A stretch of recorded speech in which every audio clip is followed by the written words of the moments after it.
Hi, this is Fardeen Khan and you're watching Bollywood Hungama.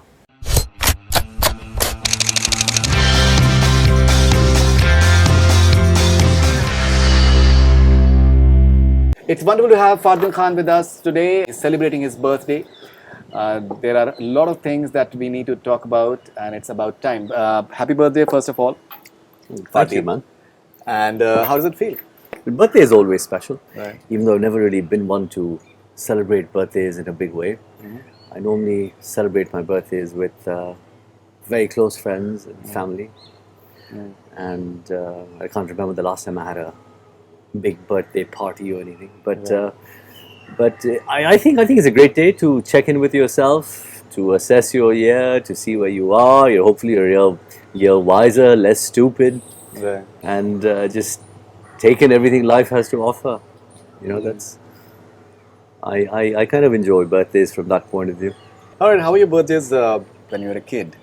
How were the birthdays then? Well, I still have vivid memories of it. It used to be here. We used to have a bungalow here before. Okay. So this is where I was born. When I was born, I came to this house first. So this has been in our house for over 5 decades, this place. And we used to have a lawn here, and our bungalow used to be at this corner. Right. So my parents used to try and do as much as possible to make it fun. We used to get a few of the merry-go-rounds on the beach. They had the mini giant wheel, they used to call it, on Juhu Beach back in the day. Right. I don't know if you're familiar. I'm not. Yeah, so they just had basically a giant wheel, but a small one, which is probably in diameter. It was probably about 15 feet, not more. So they used to cart that over here. Used to park it here, and then they used to have this other merry-go-round, and the monkey used to show up. Right. We used to have the shows on the beach, so we used to get them over, and we used to get a little horse that used to go up and down the wadi. So these were our birthdays, and then the cousins used to get together. My school was right here, Besant Montessori. So, and I used to have a gate access from here, literally. Great. So friends used to just come over. We used to enjoy the birthday in the lawn and have a cake cutting, which was always special.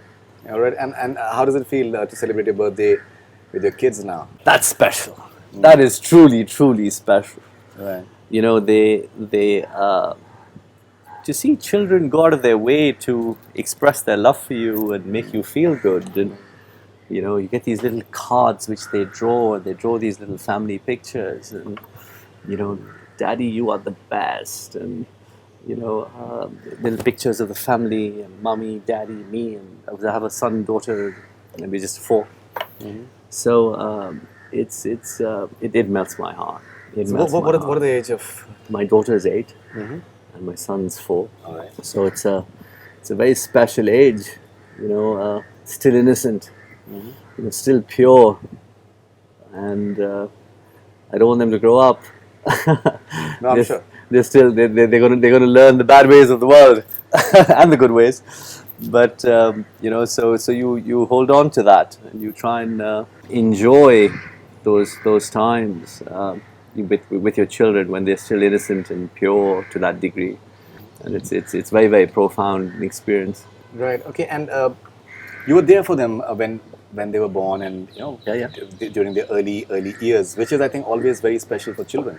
And how rewarding was it for you? Extremely. I took time off when I was initially supposed to when my daughter was born in 2013. I was supposed to. I did do a campaign at that point with Pro Vogue. I was planning a comeback and whatever. I had taken 3-4 years off after my dad passed. And in 2013, I got back into shape and I was all set. And then I saw my daughter and I just melted. And I said, no, I just want to be a daddy now. And so it was very, very special. Very, very special. It's amazing how much children teach you about yourself.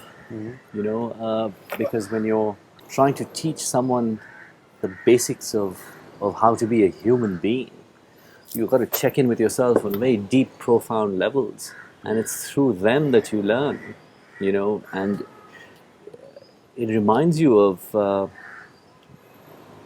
innocence and authenticity and purity and what true love is. And so it's besides being a parent and fulfilling your duties as a parent, they have taught me, I think, much more. Well, they've reminded me Because as we grow older, we adopt all these coping mechanisms. We get on busy with our lives. We have these dreams. We have these ambitions. We succumb to our fears, our insecurities, and somewhere along the line we lose authenticity. We lose. We're not in touch with ourselves to the level that we actually should be. So to me, it's been the most profound journey of my life. It's been the most profound chapter, and it's enriched me in ways which are beyond the scope of this interview.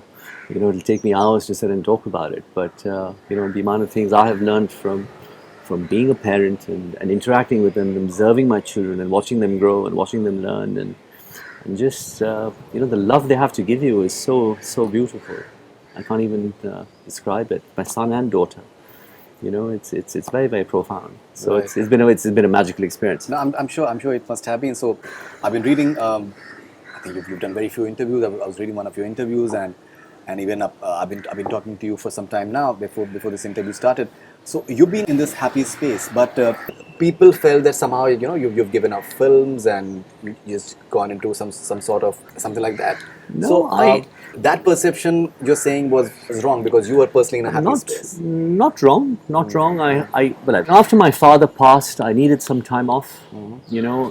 Went through a tough time. I had a little bit of a health scare myself in 2009, just a few months after my father passed.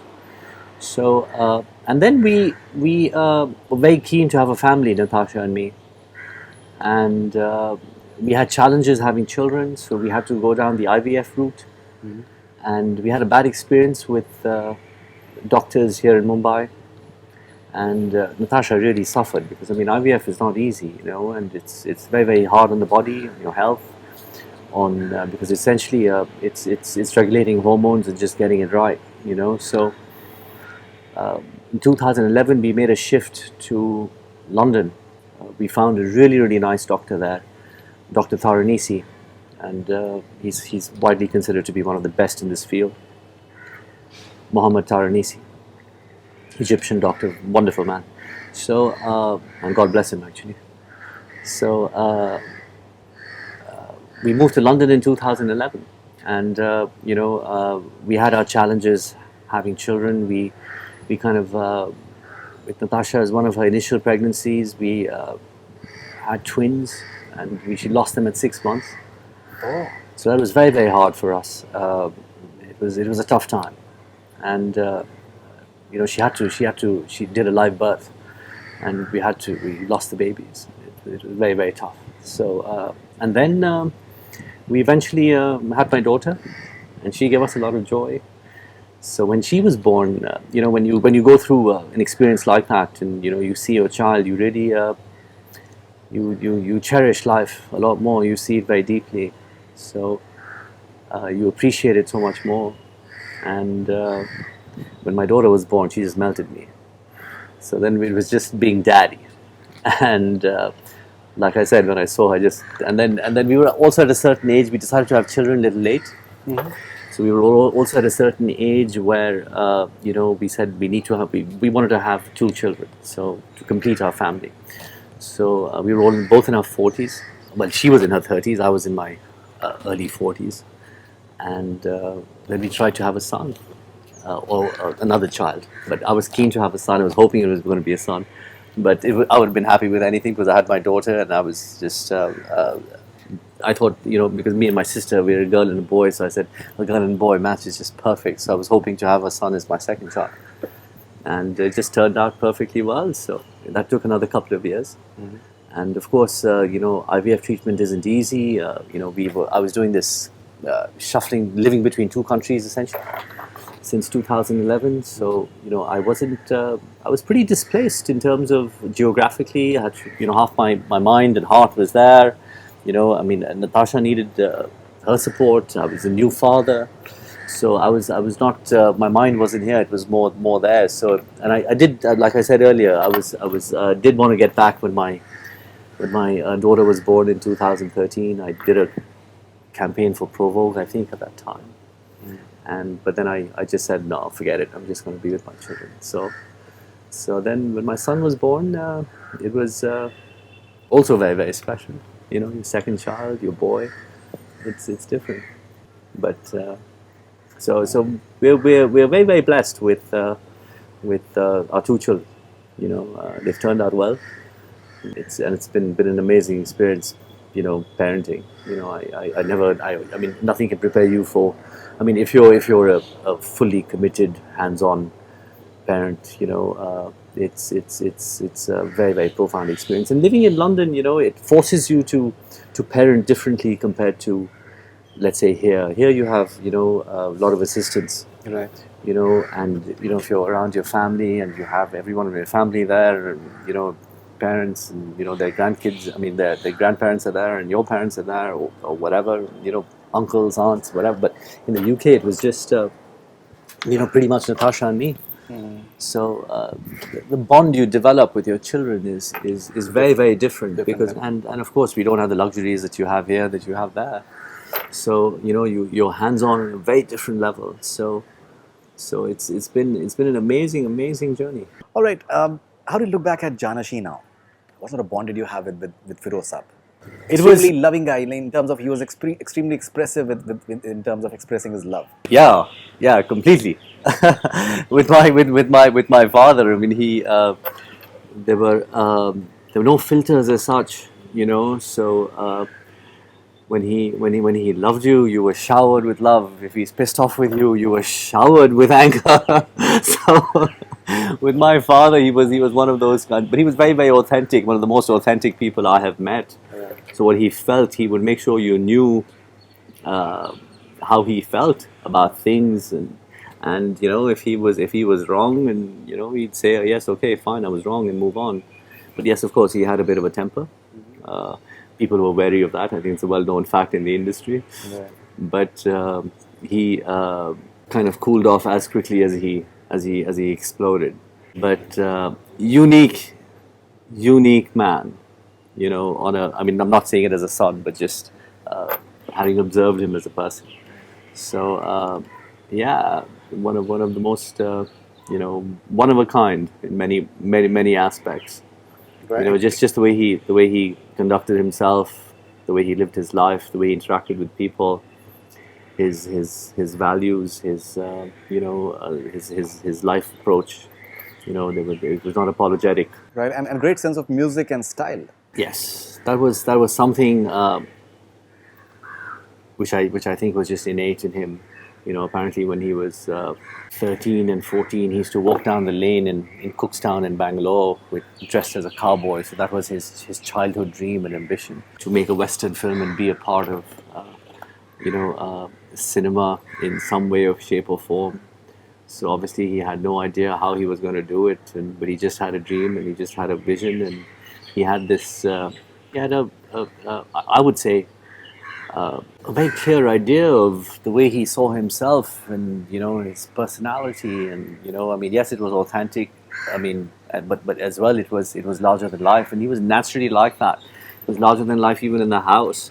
He could sit in a lungi and he would be larger than life. You know, just by virtue of his aura and his personality. You know, and it was a hell of an experience, being close to him as a son, observing him as a friend, observing him as a person. So, how was the experience? Going back to your question of Janashin, we did Premagan before that.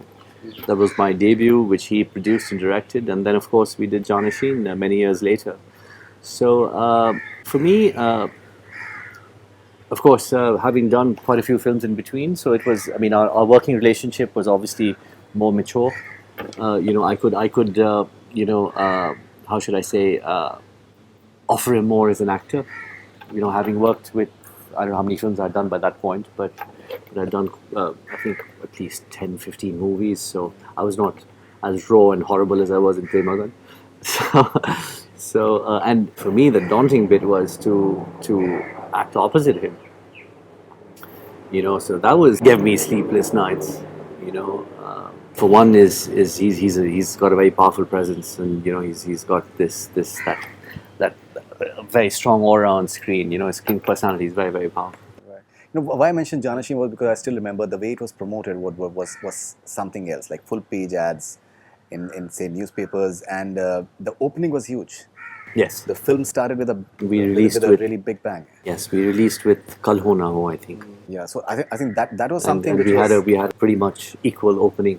It was, I think that was a Shah Rukh Saif film.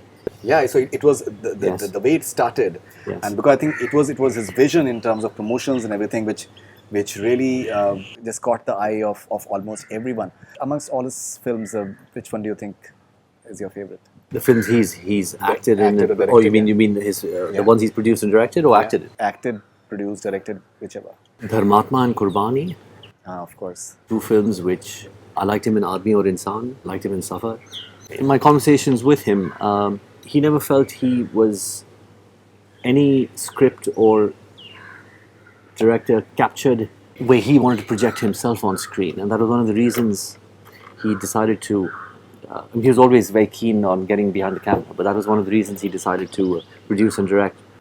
You know, and up to Aprad, that was in 1970 he started. He was still doing supporting stuff, you know, supporting roles, and yes, he had some leads, but he hadn't really made it to where he wanted to, and that's where he decided to launch himself as a producer director, and he wanted to act in his films and project himself the way he envisioned it. Right. And you know, so in terms of where I found him most authentic and, you know, impactful were in these two films, you know, Dharmatma and Kurbani. You know, it really captured the sense of the star Feroz Khan and what he was all about. You know, Definitely. And amongst his songs, famous songs, which is your personal favorite? So many of them. quite a few. But again, songs from Dharmatma, Kurbani, and Janbaz. Jambaz, of course, हर किसी को नहीं मिलता है यहाँ पे. Yes, yes. Such a And- famous song still. And there were some very nice songs in Janasheen too. Of course. And there was another nice song in my first film, Premagan, Khate Hain Kasam, which I really enjoyed. That was Anu Malik. And so yeah. So I mean, music was something he was very passionate about, and he had this ear for composition, and you know, he used to work very closely with all the composers that he worked with. I mean, I remember as a child, I used to just sit in the corner of the room when they used to have their music sessions, and we used to have a den there. You know, there used to be a little outhouse there in that corner, and that's where the music sessions used to take place. So from my memory, I remember from Kurbani time. Yes, so it's just sit in on the sessions whenever I had spare time. And, you know, it's just you hear literally from an Indivarji and Kalyanji Anandji, and you know, so I just watch them work and just sit there quietly, and you know, so just how the songs actually start. Scratch recordings, they used to start with these little mics and little recorders. And my dad used to get these little Sony Walkman recorders that came out back in the day, and he was always very much into technology. And so I mean, you know, and then we used to hear it back and play it back, and you know, that once in a while, if he asked you for your opinion, you didn't know what exactly to say, but yeah, oh, I liked it, I liked that, I preferred this, I preferred that. Right. So And you know, visionary. When it, say, I'm just saying in terms of music, the way he thought of say Nazi Hassan for Aap Jaisa Koi, I think, you know, it's that song is still so fresh. I spoke to Zina ji a few months back, and that's one of her favorite songs for sure. The way she was picturized, but beautiful song. And to think of this pop artist and, you know, get her on this big stage, that in itself, I think it requires vision. it was, yes, he never quite sought acknowledgement for his contribution to commercial Hindi cinema. But music is definitely one aspect. In Kurbani was the first 4-track stereo recording, Yeah. and which was done in London at the time for that one song, Aap Jaisa Koi. And even if you look at his films from Dharmatma and Kurbani, and just in terms, and Jambaz, in terms of storytelling, in terms of editing, in terms of action, what he pulled off in Kurbani, you know, it really redefined the way films were told. You know, in terms of a genre, in terms of progressive, in terms of editing technique, you know, in terms of introducing Hindi films to pop music. So it was all you know, his contribution in many ways to get it all started. I mean, people like Biddu to come into the picture. I think that was a Yes. very interesting move as well, because And now we see all these pop artists coming into the picture. But I think back then he was a- he was extremely well traveled, and when it came to, he used to watch a lot of movies. His film history was bang on. Music was a passion for him, so his influences were, music from the time when he, because they grew up at a time when all their teachers were all English. They're talking about back in the 40s and 50s, and there were a lot of English people, so their music and their whole influence was all very Western. The teachers in school were actual English teachers. When I say English, I mean white. Right. So that's how they all grew in Bangalore. So the influence has been there, and and then he kept that influence going, and kept updating himself, pretty much throughout. He loved music, and he had a great collection. He was always looking for music, and always interested in new sounds, and always trying to do something new in terms of his sounds and beats that he liked, or and not just in terms of competition. This is what they are doing, I got to do something different. No, I mean, he's to get excited to want to do it. Want to just do something new, which that's a sound for him, which was new. That's so it's pushing the envelope for him on a very personal level was as an artist, as a creator, was very important, and he pursued that all the way to the end. Absolutely. We still have about 4 songs that he recorded for the remake of Qurbani that he. Okay, so would you like to release it at some stage? Well, we'll see. We're contemplating. I'm working on a remake of Qurbani, so let's see. Okay, so you'd like to direct it yourself? No. Just Produce it? be creatively involved in it. Yes, in some All right. capacity. That's amazing. Okay. So that's just on the cards. But Premagan, you won the Filmfare Best Debut Award. yes. You get the attention, and everyone is interested. Is this new good-looking boy? Yeah. What happened after that? How did you deal with the pressures that come with it? Firstly, I don't think I deserved that award. To be very honest with you, it was a culture and stuff back then that people got awards like that. When I look at my work, I definitely didn't deserve that. So anyway, let's move on. How did I do it? The film didn't work. I didn't work. When I look back, I thought I was horrible. I sat at home for a whole year. I had no work. The films I had signed before that, people took their monies back. I had spent some of the monies that I had been given, so I had to return those monies. And my father was very clear with me. He said, "Son, we tried, we failed." He says, "I will give you a roof over your head and food for 1 year." And he gave me 50,000 rupees a month, and he says, "Now you got to do it on your own." So he says, "We tried, I failed, it didn't work." So half my contemplation happened in this apartment. I used to live here. So I remember, and then I also bought a car, an Opel Astra, and my EMI was 22,000. So and then I had about 28,000 remaining out of the 50,000 I used to get from my father for 1 year. Right. So I had to manage my whole life in those 28,000 rupees, and plus I had this car which I couldn't afford the gas for. So he was very, very strict, my dad. And because he was a completely self-made man, and he says, he just didn't believe in protecting you against, and especially in terms of an economic reality. And he says that's one of the most important things you have to learn for yourself, to be able to stand on your own 2 feet. And so that whole year went by. Of course, I went into a bit of a shell for some time, because obviously no one wanted to, the reviews were awful, no one wanted to work with me. And then I kind of picked myself up, dusted my boots, started getting back to the gym, working out, and coming up with a plan to meet people and going out there and correct. I just continued working on my Hindi, which was really, really bad for my first film. And as luck would have it, Ram Gopal Verma was told about me by 2 people.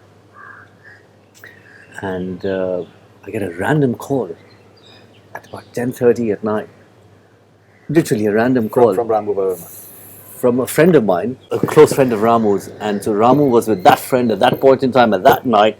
And that friend called my friend. My friend called me, and I said, "It's got to be a joke, man." And I'm the hugest fan of Ram Gopal Varma. Okay, just seen Satya, I'd seen Rangila, whatever. Big. I mean, my dream would be to work with this man. And this friend of mine tells me, Ramu wants to meet you right now. Can you go meet him? And I didn't believe it. I was like, what the f, man? I said, you're bullshitting me. I said, it's not possible. So I was sitting right here actually in this living room upstairs. And he said, no, I'm serious. And it was a friend of mine, Biren Patel, actually. So I said, I can't. He said, you go and meet him right now and whatever. I said, what do you mean go meet him right now? I said, it's 10:45 at night. And I said, can I at least talk to him on the phone before I go? It would just really be awkward. What if it's all dropped? I didn't believe it. So suddenly he comes on the line. I mean, this friend connects us both, and literally in the next 10 minutes, and I'm talking to Ram Gopal Varma. Fardeen, what are you doing? Can you come see me now?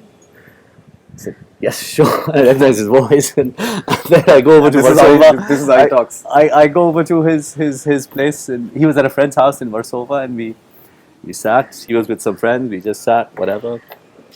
He talked to me for 15-20 minutes, just a normal conversation. And he took me aside. And he just said, there's something I see in you. And he says, we're working together. And I couldn't believe my ears or what I was hearing or whatever. He just put his hand out, struck me, and he said, we're working together. And even Bharat Bhai Shah, the late Bharat Bhai Shah, he had spoken well about me. He was someone who kind of liked my personality or my look or whatever it was. And he was because he financed Jungle. He presented Jungle, so that's how it all happened. The reviews were positive. Yes. For you, for the film. Yes. And there was a lot of interest because it was one of the better Ram Gopal Varma films where he was in his element. And now suddenly I think everyone started taking notice of you. Yeah, no, of course. That was my resurrection, so to speak. I was in deep waters after Premagan, so that gave me a chance to resurrect myself to whatever degree I did with Jungle, and of course it was a very different kind of a movie compared to what I had done with Premagan, and it was a different character. And, it was I of course I probably could relate to it more. Just the whole setting. It was more contemporary. Ram Gopal Varma was a different generation of filmmaker. Yeah, so it worked out really well. And then the next thing you know, we did 2 more films together. And so these are my two people I owe. But of course, my father, who I learned so much from. Right. Even though our film didn't do well, but it was an amazing learning experience for me. Of course. With his experience and whatever. A film is a film. Some work, some don't work, and I can say for myself, I didn't work in the film. When I look at it now, even back then, I kind of knew it. So, and then to have, when my father was, his knowledge of cinema technically and, even commercially was his experience was huge. So my two teachers were Feroz Khan and Ram Gopal Varma. So, the learning curve for me was amazing. To whatever I'd learned, the basics of, not just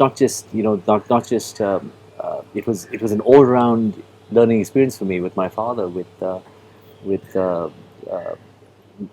acting, yes, but production, direction, behind the scenes, what it takes, then working, because my father used to work really closely with his DOP, so just how an actor needs to kind of, work, just working as a team, and that was similar to with Ramu. So my learning curve just shot up, and and then I had Pyar Tune Kya Kiya was something really different. Then there was Love Ke Liye Kuch Bhi Karega with Ramu. So it was incredible. With Saif. With Saif, Aftab, Twinkle, Aftab, yeah. Sonali Bendre, Aslam Bhai, Johnny Lever. What a Aslam song. Bhai, yeah. So we'll come to Love Ke Liye Kuch Bhi Karega. We'll come to Pyar Tune Kya Kiya as well, because that was the film that really made you a star. But Jungle, the interesting part was that you were presented as a character. It was not that star element. How was that experience to be presented as as an actor, as a character. There's Kashmir Shah who's playing a terrific character. I think Rajpal Jadhav was there as well. Yes. And I think he Sushant, had a fantastic. yes, Sushant yes. was there. Sushant was yes. outstanding. Yes. So they were terrific actors in their Makran roles, right? Deshpande. Makran Deshpande, of course. And of course Urmila. Urmila, definitely. Yes, You had some of your best works with Urmila. No, I owe a lot to her as well. I mean, at the time after Premagan, not many people were wanting to work with me, and she, for some reason, she also saw, I think, glimpses of me in Premagan, and she was very happy to work with me, and so I have a debt of gratitude to her as well. So that was very, very special for me. No, definitely, and she is I think. And I've learned so much from watching her work. We did 2 films back to back. And she has groomed herself into becoming this very fine leader now. Like I watched some of her interviews. Which Yes, is terrific. All right, so that element of being presented as a character, how was that? I really didn't give it that much thought at that time, Fardeen. In terms of I was literally just being true to the scenes, being true to the emotion, being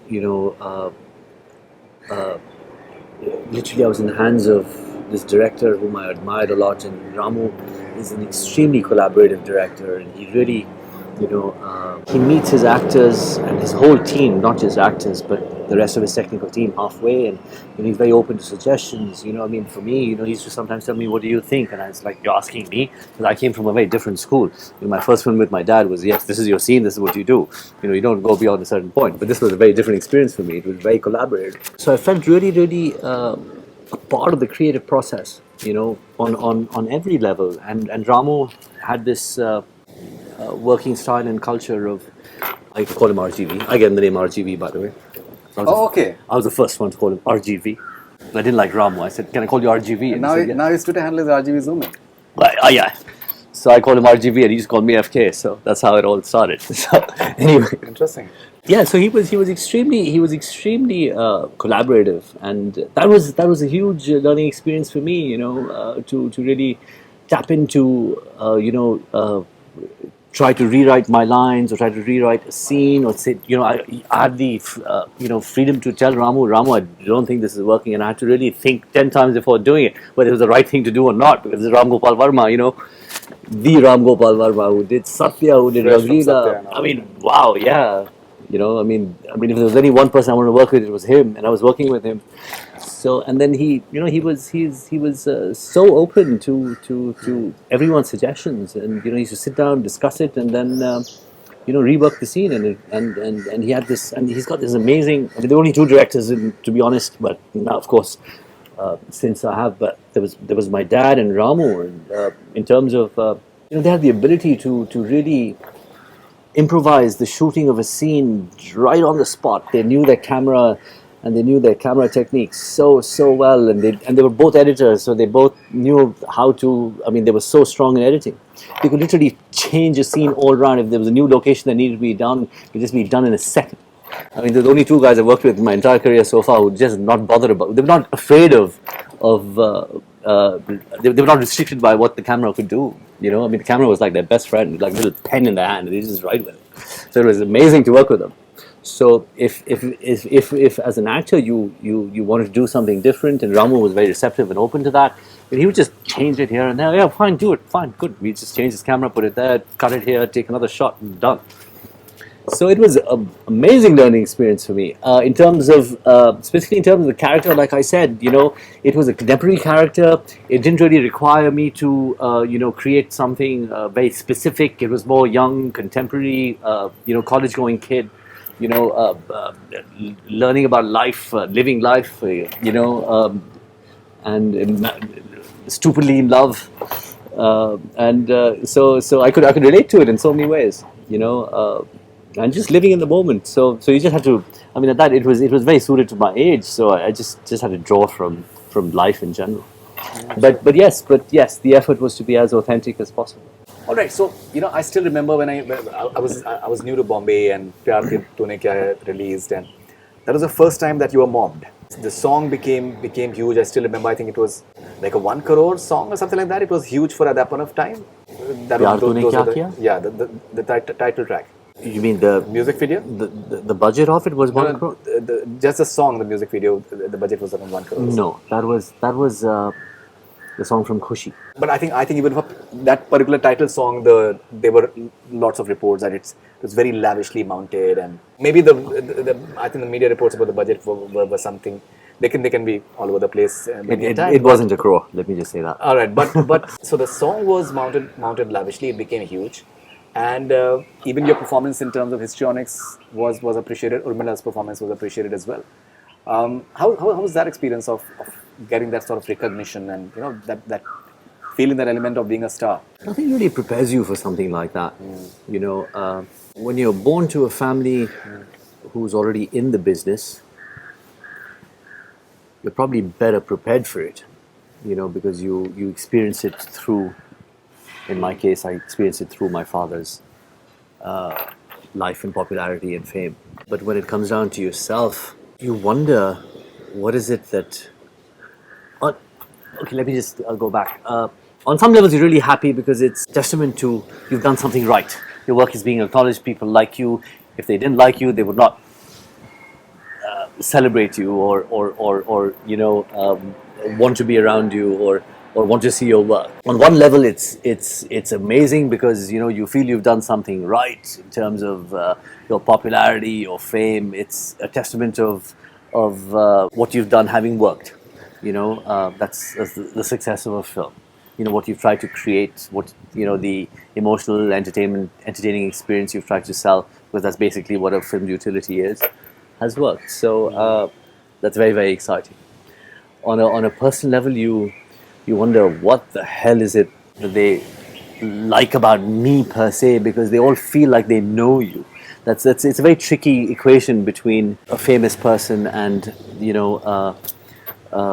his audience or the people. You kind of ask yourself, if they actually knew me, do you think they'd still like me?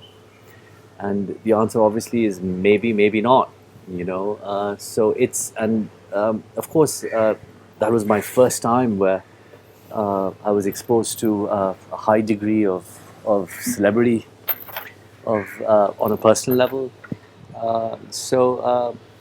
It does confuse you. So, but I mean, sometimes you enjoy it. Sometimes you get carried away and you behave like an ass. And but in my case, I surround myself with people who call me out on my bullshit. So there was a little bit of a phase where a few of my friends and a few people said, you're becoming an ass. So I completely, gave me a time to pause and think. I mean, I've never been badly behaved or obnoxious, but they're like, you got to check yourself in. But so that was a learning curve for me. Of course, you enjoy it for what it is, and then I'm also very fortunate that I've been given a very authentic upbringing. Pretty strict, disciplined upbringing. Where values and principles and who you are mattered a lot.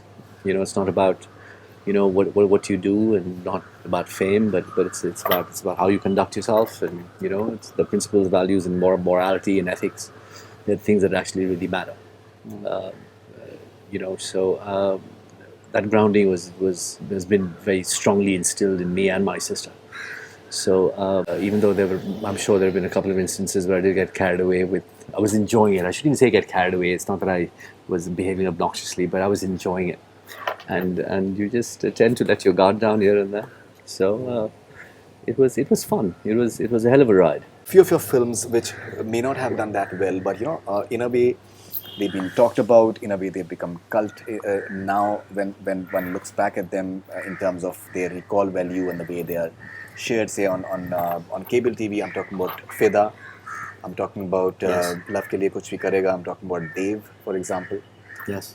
Om Jai Jagdish for sure. As well. Yeah. So how do you look at these films now? And say Fida especially, I think your performance was really a knockout.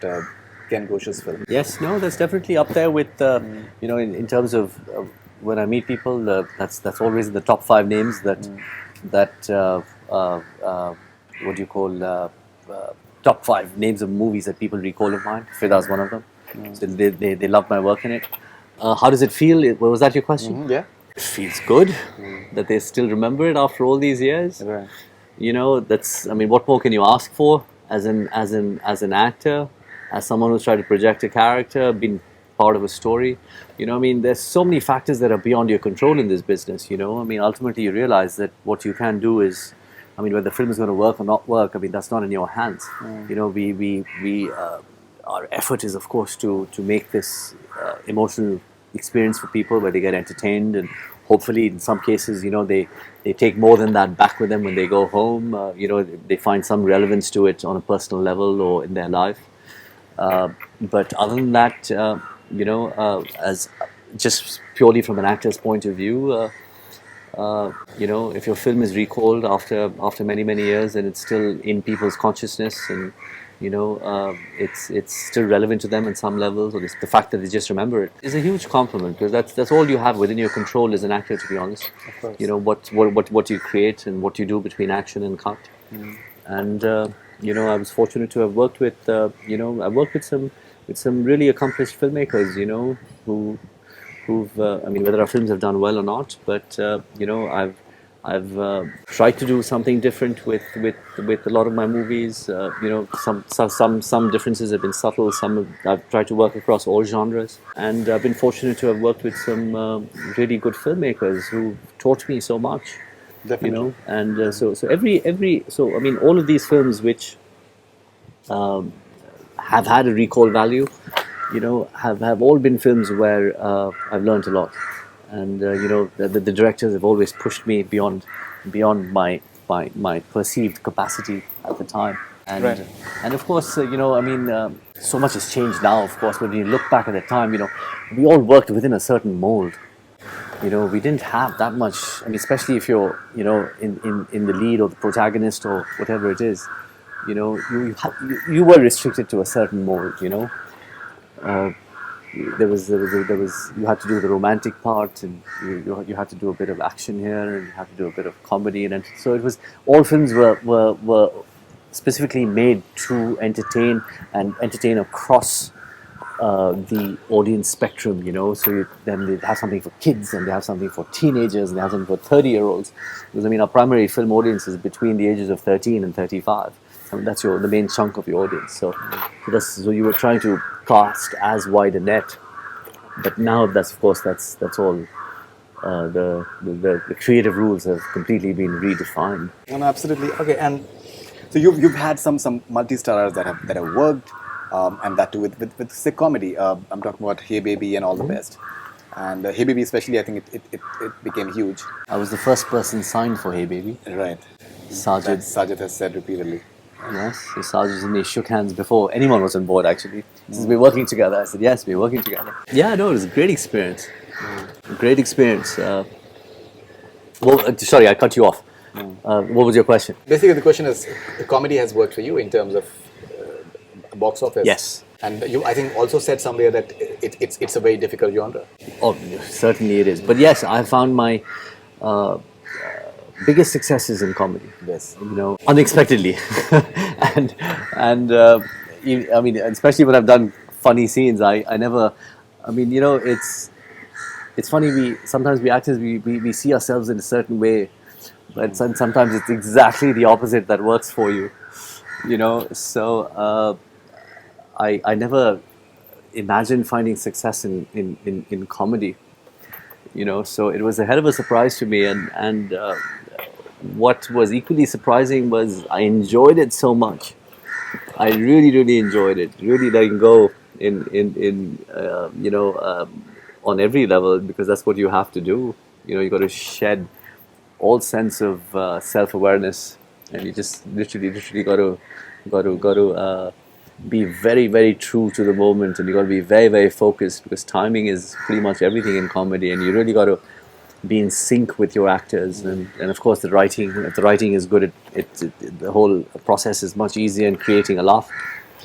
But and of course the director, and I've been again fortunate to work with you know, directors who are naturally funny and love the genre, whether it's Sajid or whether it's Anis Bazmi.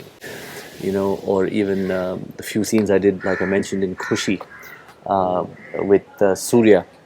He was the director of Khushi.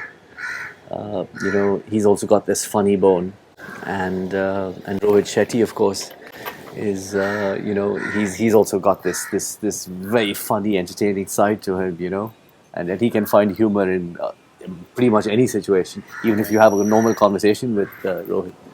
So I was very fortunate to work with directors that understood comedy, not just comedy for comedy's sake, just we need to have some comedic scenes, so we just put it in there, and that in terms of really learning, taking your craft to the next level, it all came from those scenes and those movies. Because with comedy, you can't get away with editing, you can't get away with anything. It's literally your expressions, how you sound, and comedy takes are generally long, because they always shoot long masters in comedy. It's not like cut and paste. No. So that really is extremely challenging, but yet very gratifying. I mean, to get a laugh is not easy. A genuine laugh from an audience. Definitely. And most gratifying thing was when the kids love it. Because now, being a dad, when I look back, you try and get your kids to laugh, man. It's not easy. It's the toughest thing in fact. Yeah, It's the toughest thing so to so make that's kids. so now I practice half of my comedic timing and acting with my kids. I make them laugh all the time. I completely behave like a complete ass in front of them, and we have a ball. And Pyare Mohan was another film I did with Right. Induji, but of course that didn't work. But it was another great learning experience for me, Vivek that Oberoi. movie with Vivek. But just working with Induji, I mean, he's one of the masters of the genre.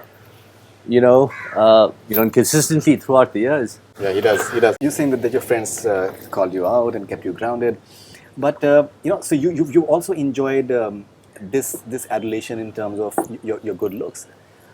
It was said that you're one of the most good looking actors, say in Bollywood, with Salman, Amir, Shah Rukh, Hrithik Roshan, and Fardeen Khan. How does one respond to these sort of compliments, and where does I- the vanity factor takes a backstage, or does it? Does it? It's not something. It's something I'm born with. I mean, it's something my parents have given me. They pass on their genes to me. I look because of my parents. It's not something I've created for myself.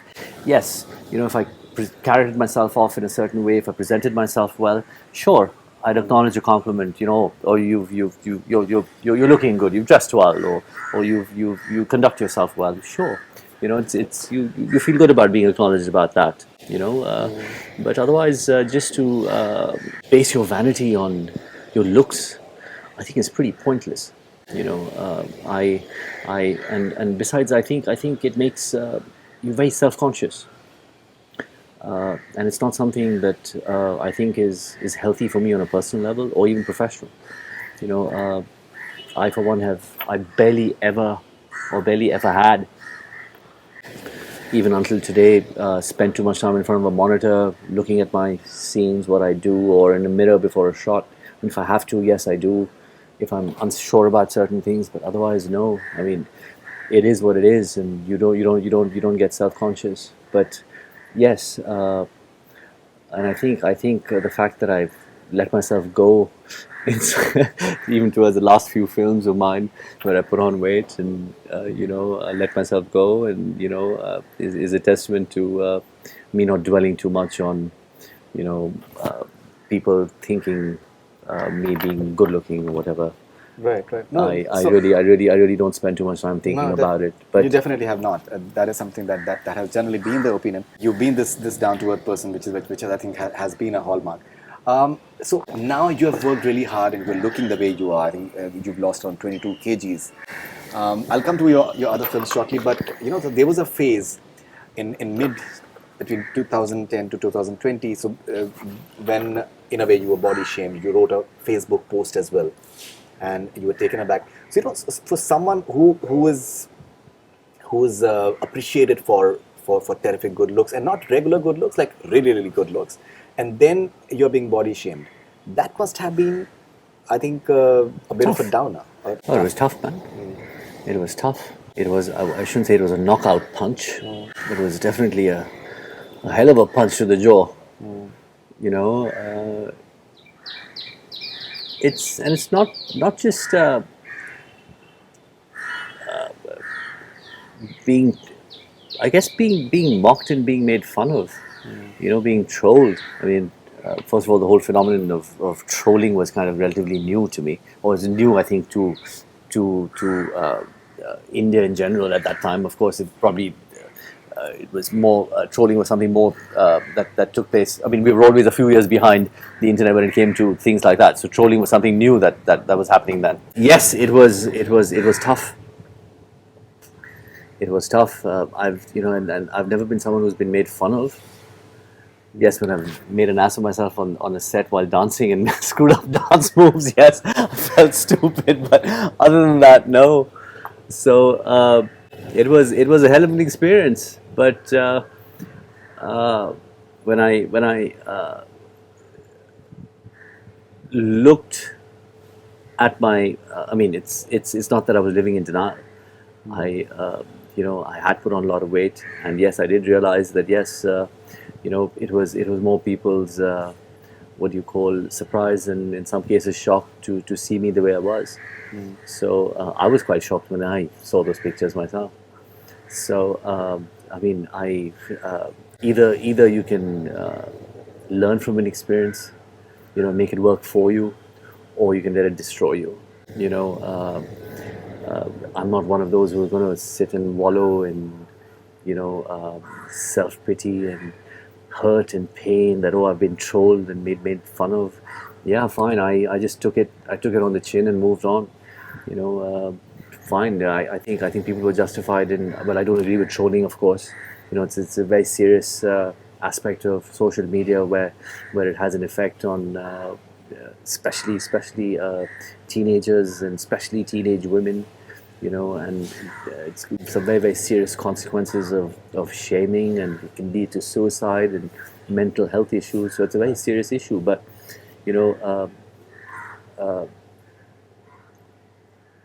for me, I just moved on in terms of I agreed with the fact that, hey, I was not looking good. I understood the fact and knew the fact that, yes, I am known to be looking a certain way, and, that's one of the reasons for my popularity. And so it was entirely, you take responsibility for it in every way, and you don't take it personally because people don't mean it personally.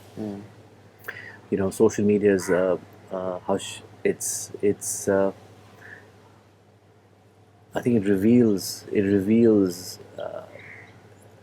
consciousness, the good and the bad of everyone. It's literally our new consciousness which is revealed to us. So, right, and the same social media has been welcoming you with open arms. So if even if people don't troll you, they could be thinking it. I mean, it's Right. just right Some now it's people just are easier to vocalize it. Right. Behind the veil of social media, whatever. But I mean, it is what it is. But the only thing you can control is how you deal with it and how you process it for yourself. Did you miss the film industry during that phase? Did you miss being in front of the camera? Yes, in spurts. In spurts, yes. There were phases. There were times when, yes, I want to get back, or you see something you want to do, or you come across an old film of yours, or and that excites you and triggers your desire to get back to work. So yes, of course, I was always going to get back in some form, whether it was as a producer. Director. I mean, directors, a passion of mine right from the start, and I am certainly going to be directing in the near future. Yeah, definitely. I think this is something that we had discussed with you a long time back when you were. But when it came to acting, I still felt I had a few rounds to go, and it's something I've especially in my last few movies, I really enjoyed acting. I mean, you come to a point where you find your anchor as an actor. You get settled. You're relaxed in front of the camera. You find that authenticity, and that came about with some of the comedy films that I did, because with comedy you just got to let go. and that kind of Hey breaks baby, you. hey baby, you're all the best. It started off with actually a few scenes in Kushi. So that's, Of course. there were a few comedy scenes in Kushi, which were pretty challenging. That had its share of, some scenes. And then Boney offered me no entry, which I was most apprehensive about at the beginning. I said because it was a remake of a South film. So of course, Anis adapted it in his own way and made it his own. But my character was played by Prabhu Deva, and of course, he had a very different take on the character as to how I did it. But yeah, so it was a challenge. And then when I did do that, I really let go, and so it was fun. And I had a great team. Working with Anil, he's an incredible actor. I've worked with him in Om Jai Jagdish. Right. And learned a lot from him, and his whole approach, his passion, his technique, his love for what he does. You definitely learn a lot from working with people like him. I was excited to work with him again, and of course Salman and Anis and Boney, and so that kind of broke me as an actor. So and then I really started just let go, and I really started enjoying stuff. So is the sequel happening? There are speculations about that. No entry. Yes, it is happening. I don't know what I'm supposed to say officially or not, but yes, it is happening. Okay, it's happening. So it's on the cards. I don't ask me anything more now. Okay. Who, what, when? You'll know. Triple loads of all three of you. Yes. Okay, that's interesting.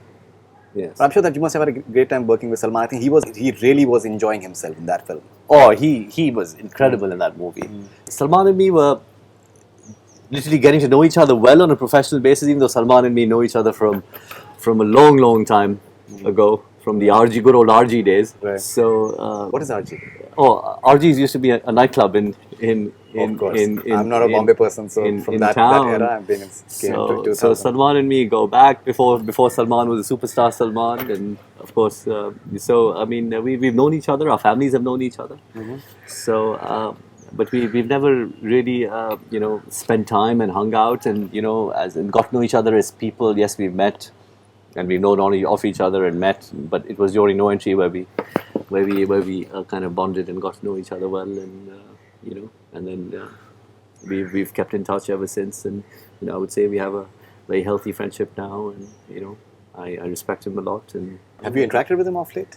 Yeah, no, I've been in touch with him consistently throughout the year. Oh, okay. So yes, we're in touch. We message each other every now and then, and we meet every now and then. So of course, he's extremely busy, and but whenever he's in town, we kind of we have met a few times. Because I think he has this amazing ability to be on the side of people when they really need you. I was speaking to Bobby yesterday, and he said that the way he got revival of sorts with Race, the way Salman backed him and told him that you need to take off that beard of yours and the khubsurat chehra hai, you need to get into that. Salman's got a huge heart, a very beautiful heart, and he genuinely when he's fond of you, and he'll go all out to give you the best possible opportunity, and he's a genuine well-wisher of yours if you'll both know each other well, and if there's a mutual respect, and he obviously doesn't talk about it much, but there are hundreds of stories of people he's helped, advised, and if you need something at any point, you need to call him, he'll be there. Or he'll make sure that he's there for you in some way or another. So he's. You meet a few people in your life where you're happy you know them, you're happy you met them, and you cherish those relationships, and for me he's one of them. So he's a special person. I was watching one of your interviews today that happened for Dula Mil Gaya, and you were asked about the fact that what about the killer instinct? Do you think that is required to be a successful star in the industry and all those things? In my personal experience, in so many years covering the film industry, I felt that I've seen so many actors maybe who tend to overdo at times in terms of the aggression part, be it with media or be it the way they approach their work, and that doesn't work for them either. And some tend to be a bit like, say, laid back, and maybe that doesn't work either. But what I've seen is that what generally has worked for actors or stars is that element of being themselves. More than anything else, more than killer instinct or aggression or just cutting other people's parts and all those things, it is being yourself. That is something that matters the most. What is your theory? How do you philosophize when you look back at how your career Listen, I has mean, been?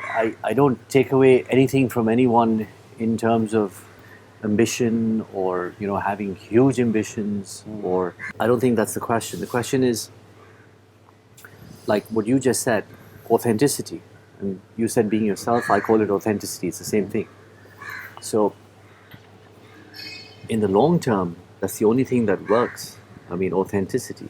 And of course, uh, wherein films are as much an art form as they are a business. So there's a lot of thought put into, well, one of the most important things that you got to teach yourself is how to select your movies. You know, there'll be films that will work for you commercially. There'll be films that will work for you artistically. There'll be films that work on very different levels. There's some rare chances where you come across a film where, which has commercial appeal as well as, it's relevant to people on socio-economic levels or on a personal basis or just about life. You know, but it's important to have goals. I think that's very, very clear. So, and it's important not to have invalid excuses. You know, so of course, by all means, be as ambitious as you want, but don't lose authenticity. Have high goals, yes, but achieve them with integrity, and that's what sees you through in the long run. I mean, you look at any of the top actors. There's no better example than Amitji.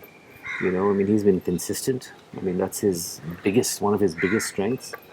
In good times, bad times, in every situation, the way he responds, he's been himself, he's been consistent. Yes, of Absolutely. course, being a celebrity of that status, I mean, comes with its own challenges, but for the most part, he is who he is. I mean, when you see him, how he is outside, when you go to his house for Diwali or you go to his house for Holi, that's who he is. Absolutely. And I've worked with some of the top actors, whether it's Ajay, whether it's Salman, whether it's Sanju, whether it's Anil Kapoor, whether it's Akshay, Shah Rukh as well. in Shah Golden Rukh Again. as well. Even Hey Baby, he had a song. I mean, they're all. I mean, I've observed this. I've observed this. I mean, they're all very ambitious. They're all very hardworking. They all have specific goals as to what they want to achieve. But at the same time, they're all authentic, and that's Amir. I haven't worked with Amir, but I've been a huge fan of Amir. Lot to learn from him, and even Hrithik for that matter. But I mean, they've all. I mean, it's not easy to be at top of your game. I mean, Amitji's anomaly. He's one of a kind. A third He is. generation. He's going on. One of in the world, actually. Oh yeah, three generations. He's at the top of his game. I mean, Clint Eastwood. and then you have this whole batch. From Ajay to Akshay to Salman, Shah Rukh, what do you call Amir? I mean, Saif even. I mean, they've all been extremely authentic, and they've not that they've not been ambitious. They've all had their killer instinct. Yes, they've had ups and downs. Which is part of any profession, any career. But it's just that in our profession, we just make a bigger deal out of it because it's not magnified. It's part of the trade, no? Who's done well, who's not do well. This flop, that's done well. It's part of business. So you just got to take it in the right spirit. You don't take it personally, but authenticity is key. I mean, and in today's day and age, it's different now. Social media, the identity can people have an option to actually project different identities. I mean, that's one of the whole debates that are happening in terms of the ills of social media. Back then, I mean, and I come from that school of thought, whether it's my father's generation, the generation before him, or all of us, whether Shah Rukh, Salman, Saif, all of us, up to Hrithik, we had to. I mean, our identity, we had to literally earn our stripes in terms of what we put out. It had to be. I mean, we didn't have social media where you can be something in one day and tomorrow you can try and be something completely different and project this just at the click of a button. No, I mean, you had to be consistent and create this identity for yourself. I mean, I shouldn't say create it, but I mean, people competed more on persona, and they projected that through their magazines and through the articles. But on social media, when the filter through, you have direct access to your audience. there's no middle person anymore. So I mean, you can project whatever you want, and that's when people grow up in that. They're pretty. It's very variable in terms of what identities they put out. So Yeah, so absolutely. so that's where, I mean, and this is not just a film problem. This is a problem for people who get onto social media right from a very young, what do you call it, from their teenage years, from whenever they're introduced to it. Right. They have these double, triple, multiple identities as to who they are, and just to fit in. And that's a trend that is being discussed everywhere, and it's not healthy emotionally for people at all. Definitely. All right. Now, this fort. Yes. How was the experience of being part of this fort? Amazing. No, I've really enjoyed it. It's been a long gap, 11 years. Firstly, extremely grateful to Sanjay Gupta. I went and met him. I said, Sanjay, can I come and meet you? I want to get back to work. So he met me, saw me, and he was pretty quick in offering me something. We had a great experience working together at Acid Factory. And, he says, I have this film, Fardeen, take a look, and if you like it, I mean, Ritesh was already signed on to it. I'm extremely grateful and indebted to him for still having that belief, for just seeing me, meeting me, and saying, okay, it's there for you. And on a personal level, as an actor, it's been. I mean, you of course you've had you come with a little more wisdom, a little more life experience. Your resource, which is your emotional resource, where you draw from. Well, obviously, that well is deeper. It's a little more experience, and you're mature. So you come with a whole different perception, and you've had enough. I mean, I've had more than enough time to think about the 26 films I've done before that. So this is my 27th movie. All right. So you come with a fresh eye, and you come with a whole different approach to work, and I mean, of course, back in the day, I mean, I was never as focused as I should have been. but this time I'm extremely focused, and it means so much more. And I was so happy to be working with Ritesh again. He's someone I'm extremely close to, and at the time they hadn't decided on a director as yet.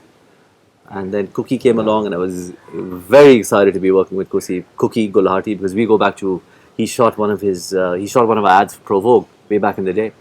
So I know Cookie from my Provoke days, right from the beginning. As Cookie says, he was a fanboy. So in that sense, I had the comfort levels were very high for this fort, and it's something I've never done before. It's a very different character. Something I'm very excited to see how it all turns out. I've got some good feedback on how things have worked out, and even Crystal, working with Crystal and Priya, have been. I mean, even though she and me don't have a scene together, well, just one, but it's been amazing. It's Right. been really amazing, very gratifying.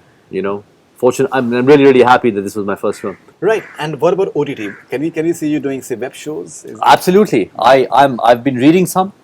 Haven't really found the one I want to be a part of, but I've read about 3 or 4 concepts have come my way, and in fact, I'm going to be reading a couple next week. That should be amazing. And yeah, so yes, no. Oh, I'm here to work, man. I mean, a special appearance, part, whatever it is, web series, anything. Here to That's act. great. I'm excited about it, and so I'm here for good now. Fardeen, rapid fire with you. Rapid fire. Oh God. Okay, I'm not All great right. with these. No, you'll enjoy it. We will keep it rapid and fiery, and I'm sure the sense of humor will be coming in as well. So, rapid fire with Fardeen Khan. How would you describe Fardeen Khan 2.0 in 3 words? Lighter, wiser, and nicer. Right. When you look back at your career, what do you consider as your biggest mistake? Biggest mistake. Not giving the opportunities the respect they deserve. Not just a mistake; it's a regret too. All right. From 2000 to today, 2022, what is the biggest change you've observed in Bollywood that you're proud of? Creative floodgates have opened, man. Have burst open. I mean, look at what we are seeing. on all the OTT platforms, and the quality of the writing, the quality of directing. I mean, it's at par with international cinema. The quality of acting, editing, all of it. I mean,